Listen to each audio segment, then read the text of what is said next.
I like it. Yes, and we're going to continue to see rain fall over the area. It currently still is, and it's still pretty light here in the upstate, but that is going to change here over the next few hours. Notice we've got a line of steady to heavy rain starting to move into extreme northern portions of the upstate, but as you can see, it's the mountains that is hogging all the heavy rain, which is fine for now for the upstate, but don't get too comfortable. In Yancey-Mitchell County, the rain that was over Asheville has pushed to the northeast over you, so that's where the heaviest rain is falling, and with all those mountaintops up there, we could very well see some runoff from that and some ponding on the roads.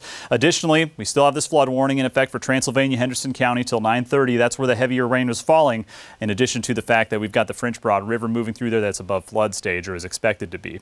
Here's a look at the upstate. Notice that we've got light to steady rain over extreme northern portions of Greenville, Spartanburg County, but I want to take a closer look at Oconee, Pickens County. That's when we're starting to see some of that heavier mountain rain close into northern parts of the upstate. So notice right around the Oconee State Park area north of Walhalla and the north side of Salem, that's where we're going to have some problems on the roads, likely because of some ponding with that heavy rain that's still on the leading edge of this system. The main line of showers and even a few thunderstorms, that's still well off to the west over central to eastern Tennessee, and it's because of this cold front that this line is gradually going to move to the southeast. So the rain itself is moving southwest to northeast, but because of this cold front, we're going to find this to move to the north, to the southeast, excuse me, throughout the rest of the day. So it's just going to be a washout, for lack of a better way of describing it. On top of that, where most of these visibilities are lowered, that's because of the rain falling. But south of 85 along 26, we've got some areas of dense fog. We've got half to quarter mile visibilities in places like Greenwood and Newberry. So watch out there. Just because it's not raining doesn't necessarily mean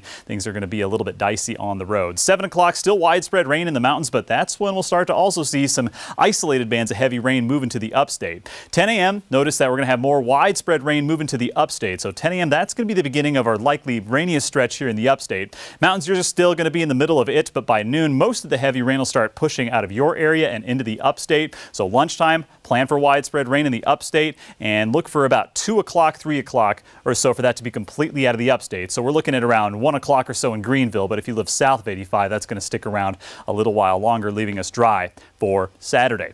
Notice that we still have this flood watch in effect through Saturday morning. That's because we could still have some residual river flooding depending on how much rain falls and where. And on top of that, as this line makes its final push through the area, we could even have enough instability in the atmosphere to maybe even create a few rumbles of thunder and isolated wind gusts. That's why we have this marginal risk for severe weather south of 85. But certainly a secondary threat next to the flooding. Saturday, as I said, we're mostly dry with just the exception of a stray shower or two. But notice that showers are quick to return to the area Sunday and Monday, which should make for a soggy end of the year 2018 and then a soggy beginning of the year 2019. So plan for that here moving forward beginning on Sunday.